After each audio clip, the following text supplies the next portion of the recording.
to this week's Facebook Live.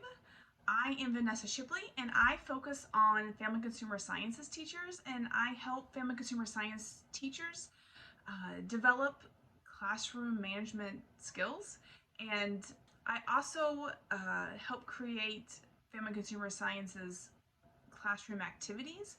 Before I begin, I wanted to just mention that if you have not got the 7 secrets to becoming an amazing family consumer science teacher, to make sure you get that, I'm going to link that in the description so you can grab that checklist on the 7 secrets to becoming an amazing family consumer sciences teacher. If you have any questions, put them down below and I will get to those after I'm finished with this. So, all right, so let's begin. Okay, so we're talking about group work. We're talking about group projects.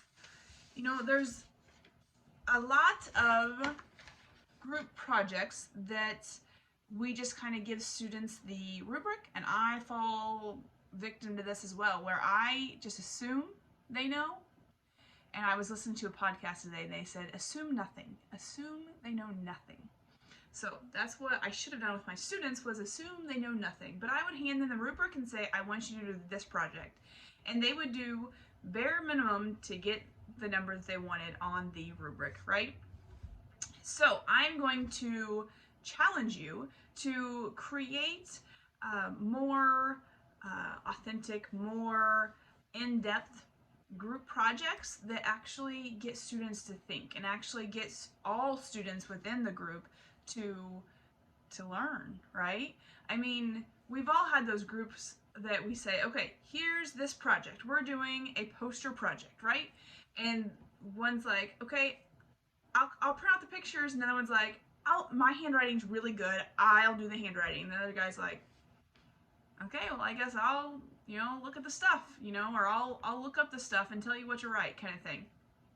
So I really encourage you guys to actually spend some time and break up the jobs within the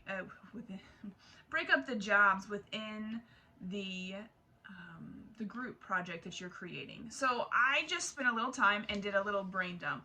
I love brain dumps, where you just kind of write down anything and everything that you could do, right? I mean, some things you aren't going to do, but you write it down and it may give you an idea for something else. So this morning I sat down and I did a brain dump on the baby's first year.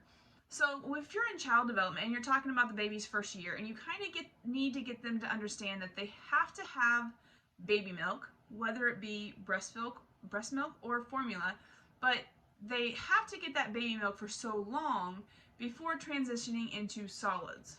Okay, so if I wanted to do this for a group project, I thought, well, let's just start with 2 people and see how much research that I could get out of this kind of thing. So I had student A is going to research about baby milk and all about that thing, all about it, what it provides for them, how long they need to solely have milk before they can start doing something else, right? Student B is going to talk about solids. When can they start eating solids? Because they don't even have teeth when they're born, right? So like, what is that all about, kind of thing? So they're going to research this and decide when they can start having solids, and then how do they just begin eating, right? So they're going to research solids. And then I also like to give them good websites to use. I used to say, make sure the website's really good, and I would say, look for .org or .gov. But students didn't seem like they really followed that very well. So I like to go ahead and give a website. Give them 2 or 3 websites that they could look into. And I said, well, I want this person, student A, to look at healthychildren.org, because that's got some really good information. Well, this person can look at the cdc.gov and see what they have to say. I mean, they can look at other websites. That is great. But these are the 2 that I do want them to get some information from. Then I want them to go back together and discuss. That's kind of the point of a group project, right? To discuss. So the when and how. When and how. Where does that transition come from? Where is it? Well, this part said this, and they can start, they can start debating. What, this said this time. Well, this said this time. Well, maybe we should look at a different website and see what the third website says, because we all know it's controversial, right? When to start eating solids within the baby's first year. But what they might find is what 2 or 3 different websites are kind of saying the same thing. So maybe that's where this is that's where they should follow the majority kind of thing. I mean, when I had my kids, my grandmother wanted me to give my kids mashed potatoes when they were like a month or 2 old. And I wouldn't do it because that's not what my doctor said. Well, then I had 2 different people telling me 2 different things, and so you kind of have to learn that sometimes you got to go out on your own and kind of find the research and research it a little bit more, I guess. And that's kind of what I'm trying to get the kids to do, is research it a little bit more. Have that discussion and find out what it is, what could be going on, and come upon an agreement. And that's kind of where the group work comes about. So that is so I have this 2 people in the group, and then I have they're both researching, right?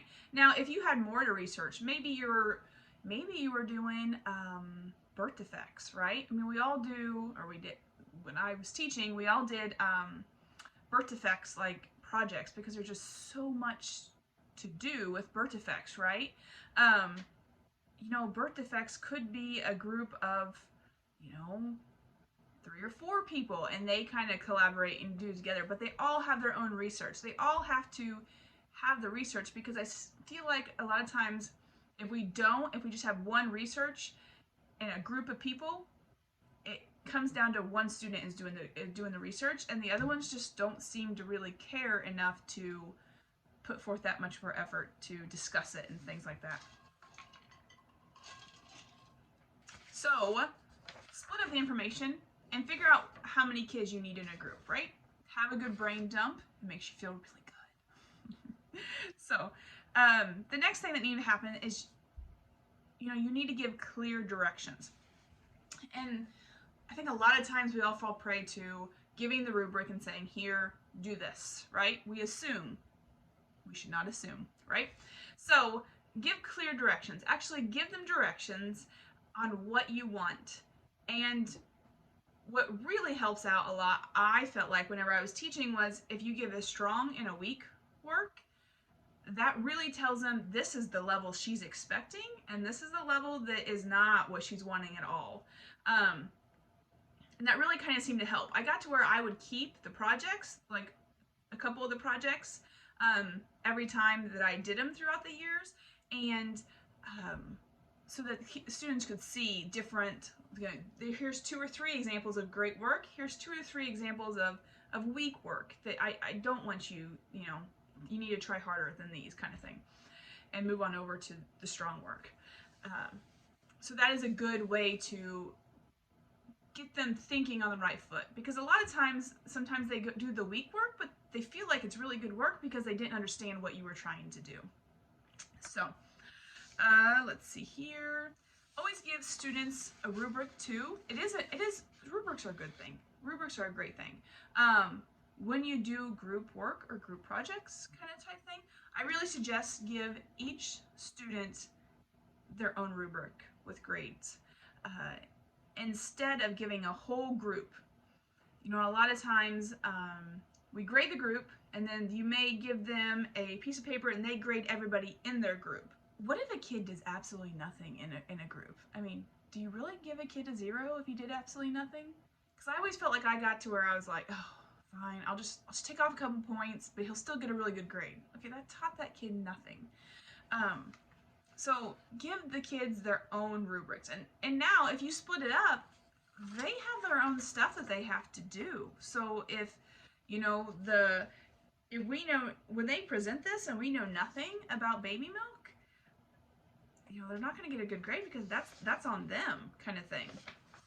That's not on the kid that did awesome with the solids. You're not going to fail the kid that did the solids, because he did his work where, the kid that did baby milk, maybe didn't do well, and it's gonna reflect on his rubric, not on the other kid's rubric. So, let's see here. Also, I like to give little mini due dates. So like right here, when I was brain dumping, I said,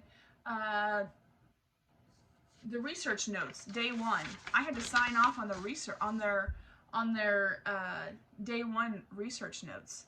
Okay, well then day 2, their discussion notes. They had to take notes over a discussion, and then I had to sign off on that. So then day 3, I can say, okay, well then day 3, they have all the information. Day 3 can be when they're putting together their trifold and making this great and everything else, because on day 4, they're gonna be presenting.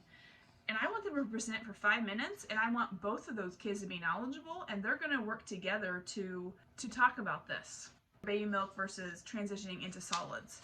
So I just use this as an example, something different that maybe not everybody does, kind of thing.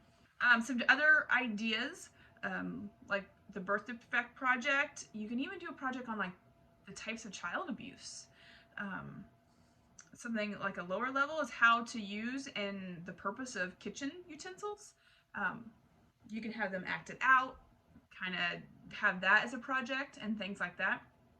When I was one of my first or second years teaching, we did they had to do a play, like a little mini script over sanitation in the kitchen, and they were like cutting with the meat on the cutting board and then everything else, and they really got into it, and it was a really good project, and they learned a lot on it, so it was pretty cool. Even about the different spices that you use in the kitchen, the health triangle, eating healthy.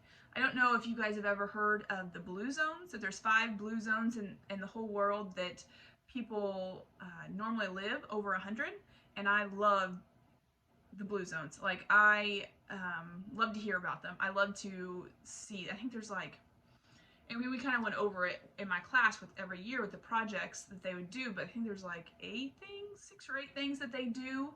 I can't remember now, but 6 or 8 things that they all do and they all have in common, and these people live over 100, and that's just normal. There's only one of them in the United States, by the way. But the list goes on and on. There's all kinds of things that you could do with a group project.